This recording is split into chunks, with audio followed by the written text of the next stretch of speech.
Kumpirmado na ayon sa isang KBL insider base sa kanyang post na naginip siya na may isang 6'5" PBA star na kabilang sa national team ang magsasign na sa isang KBL team, ang KT Sonic Boom. May kwento sa likod nito kung bakit di natuloy last year ang signing ni Calvin Oftana sa isang KBL team. Alam niyo naman siguro na noon pa man pumayag na pala si Calvin Oftana sa offer ng Sonic Boom. Pero ang asawa niya lang ang pumigil dahil ayaw ng asawa niya na malayo si Calvin lalo pat doktor ito at merong on tour na magaganap sa karir niya. At kailangan nga niya si Calvin para mangyari to. Bukod pa riyan, nung time na yun ang TNT ang nauna nag-offer sa kanya. At nung patungo na sila sa opisina, may nag-offer bigla kay Calvin upang sabihin ang offer na to at lumalabas na nagustuhan ni Calvin ang offer na yon. Kaso, nahihiya nang tumanggi si Calvin sa kanyang magiging contract extension kaya tinanggihan muna niyang KBL offer at tinanggap ang TNT. Ang daming fans niya ang nasasayangan ngayon kasi kontrata niya sa 2027 pa mag-e-expire. Ikakasimula pala ng 2026, paano yan? Ayon sa latest update ng KBL team na ito, nakahanda na raw ang Sonic Boom sa susunod na taon at welcome na agad si Calvin sa kanila.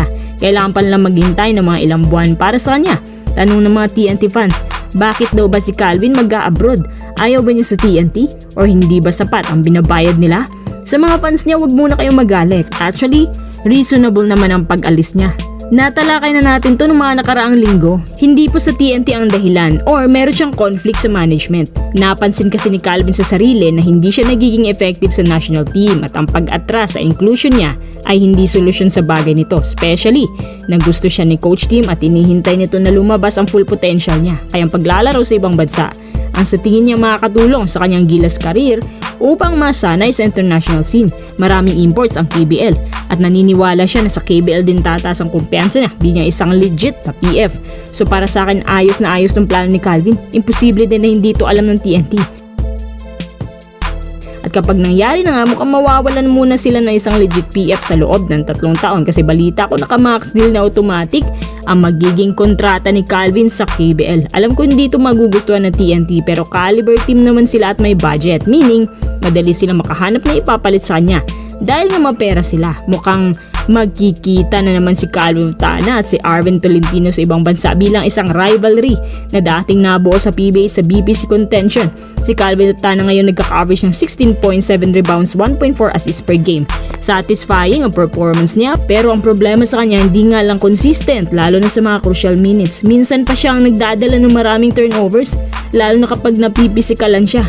Effective siya along the way pero mababa nga lang FGs niya at yung percentage sa 3-point field na pumapalo lamang ng 33%. Pero 58% naman sa 2. Ito yung mga bagay na gusto ni Calvin na pag-improve at nais ni Calvin na maging consistent ang numbers niya. Sa nakikita ko parang siya si Jamie Malone sa dito. Pinaka-disadvantage nito ay kapag si Calvin ay hindi renew. Yan ang magiging problema. Dahil ibaba ng mga players ng 3 taon kapag umalis sila. Hindi naman to magiging problema kung si Calvin ay re-renew ng Sonic Boom hanggang sa matapos ang kanyang max deal ng 3 taon. So para hindi rin mararamdaman yung ban kasi 3 years naman siya sa KBL. Dito na papasok ang Jamie Malone so annex kung si Calvin ibabagsak ng wala pang 3 taon. Maghihintay pa siya na matapos yung 3 years ban without pay.